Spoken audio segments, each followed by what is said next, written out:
we've got a lot of arterial just going from east to west or north to south, so we try to keep them all working together. And to do that, typically, during the peak times, 2.5 to 3 minutes to wait to service every single movement at that signal is the average probably.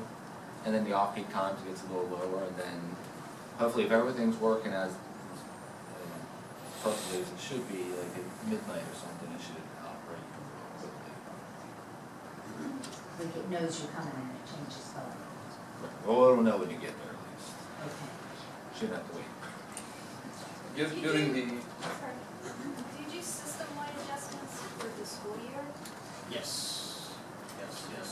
And actually that's one of the busy times that we have. Flashers and school signals and all those things. And speed limit changes. Like, I mean. Yes. Are the videos ever used in court cases or as evidence of crashes? No, because we don't record. No records available. They This keep data asking you have for for a it. few months, it's not available for subpoena? What's that? Well, you mentioned you had like 4 months of data. Oh, that's the, yes, sometimes, we do, get, requests to provide them with any kind of data that may be there. Some, as recently as, maybe last week or so, there was a location where there is some, dispute going on about somebody pushing the red button before they cross and not, one of those issues, and so they wanted to see if in case we have the data for that. Yeah, those are sometimes where we have to provide the data. If we have the data, we provide, and video cameras is something that we don't record, so there's no data. About the video camera, so most of the intersections you have, I believe there is at least one detection camera per approach, if not more in some cases. Is there any intersection in the county where you are using what some of the manufacturers are coming up, McCain being one of them, they have this camera they call fisheye camera, Right. one per intersection patrolling all approaches. Do you have one? No, we don't have them, but we have played with those, and it's coming up, to be more and more popular. We have one camera that would pick up all 4 approaches. Yeah. Only one limitation with that is it's limited only to the 60 some odd feet from the stop bar. So obviously, for it to include all views, it cannot really look far. Right. And whereas the cameras that we have, can you bring up any of the cameras and show them the zoom capacity that you have on a camera? I was not able to get the camera. But behind this, like you show the turnpike, that's all right distance. I will try to go on. Cut the ISS and you have it disconnect. Yeah, you got it. Yeah, Okeechobee and Turnpike. The zoom on these cameras, miles.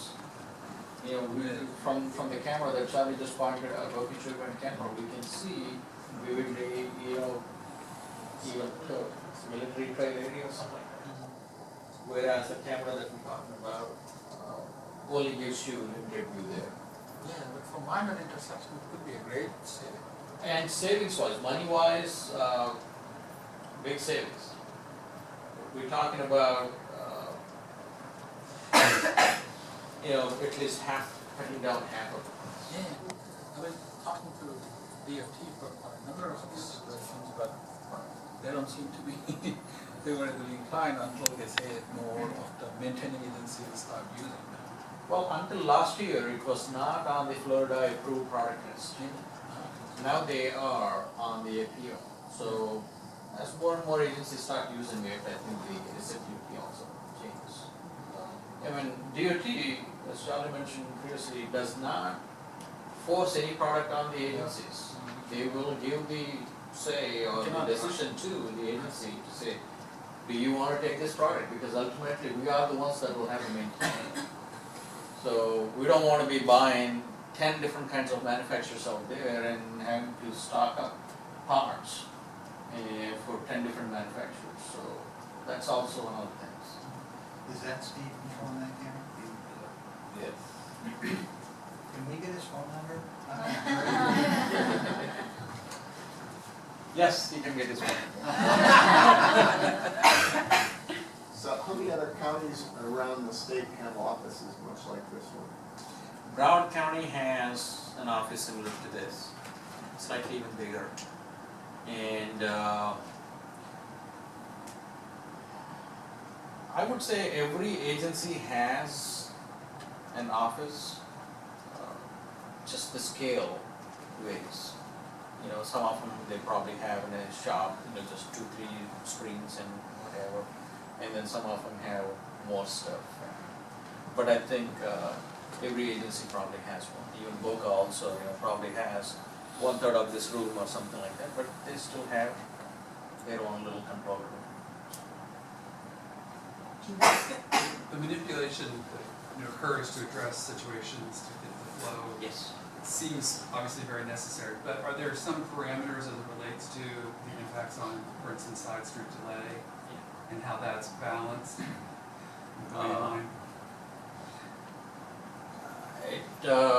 It's something that is definitely in the back of the mind when the traffic engineer downloads or takes one of the plans from the pre-made plans or implements it.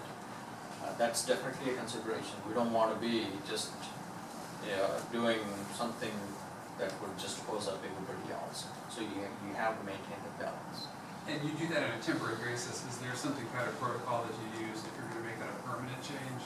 Or is it just get put in, if it works, it stays in place? Depending on the circumstances, if in case there was a lane closure just because there was an accident or something like that, then it would only last for the duration of the accident and the lane closure. But if in case it was a RRR project for 3 months or something like that, then it may stay for 3 months. But there are times where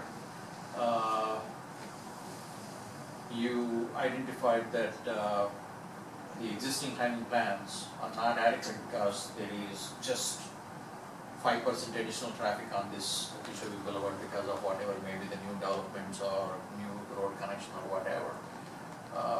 That's when you would go and take up a new signal retiming project from scratch. So then you update everything to something that is more appropriate. Does that answer it? So that goes through a more deliberate process. That's correct. That's correct. Yeah, thanks. So this place is open 24/7? This place is not open 24/7. It's only from 6:30 to 6:30. Unless there's special events like the Sunfest. Then we call in the staff to cover the special events. Just 5 days. 5 days a week. And then a few of us actually have access to this from homes. So in case there is some emergency or something, then we can log in. You might expand on that. Giri can control this whole place from his computer at home. I'm not Gary's one. And Steve can too. So.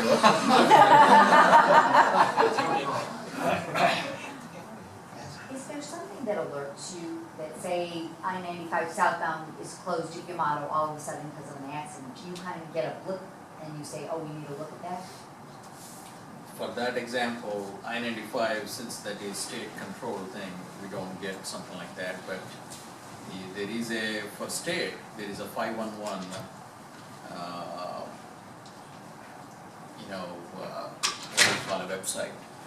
If you subscribe to that, they would actually send you information. And one such alarm comes even to these operators. Yes, we do get it. Did you all get involved in any of the motorcades last year with the presidential candidates coming through? I mean, I know you get the troopers go by and they do their little weaving thing and get us off the road, but they coordinate with you all at all? No, they don't. Such hyper, if it is something like that, usually they don't, we wouldn't even know exactly what's going to happen and where.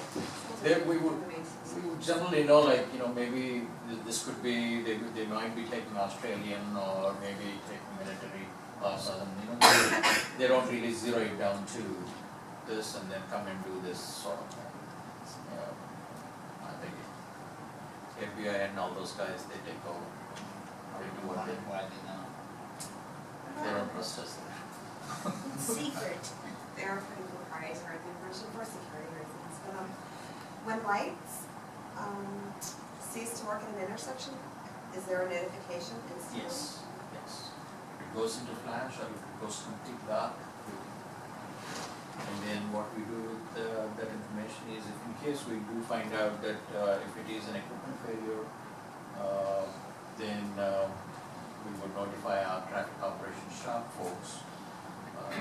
And we do have 24 hours coverage, even for our after hours incidents also. So they attend those problems and during the daytime, of course, we do have staff that goes out and takes care of it.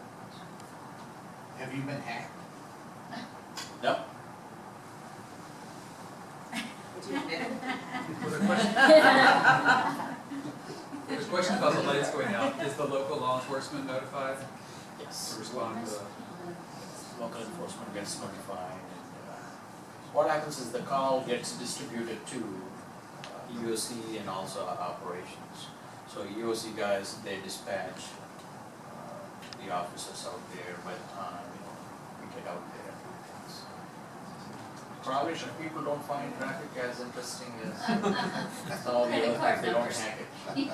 No, we actually, one of the reasons why we are more secure is because, once again, this is our dedicated traffic network, right? We are not linked to outside world directly. What struck me was Charlie's comment that you can control it from your house.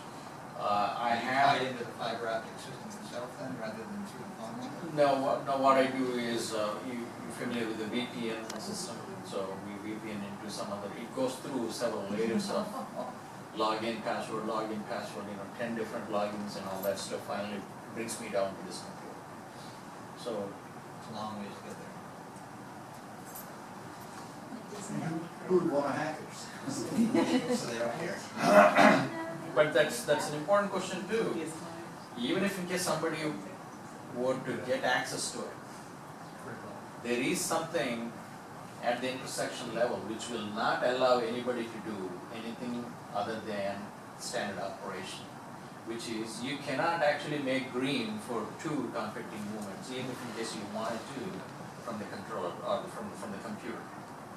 Anytime there is such conflict is detected, if somebody were to mess with it, it just throws the whole intersection into flash. Yellow and red flash or red flash or something. So at the most anybody can do is modify the amount of times the controller is allocating for those movements, or put the whole intersection into flash, nothing beyond that. And that's no fun.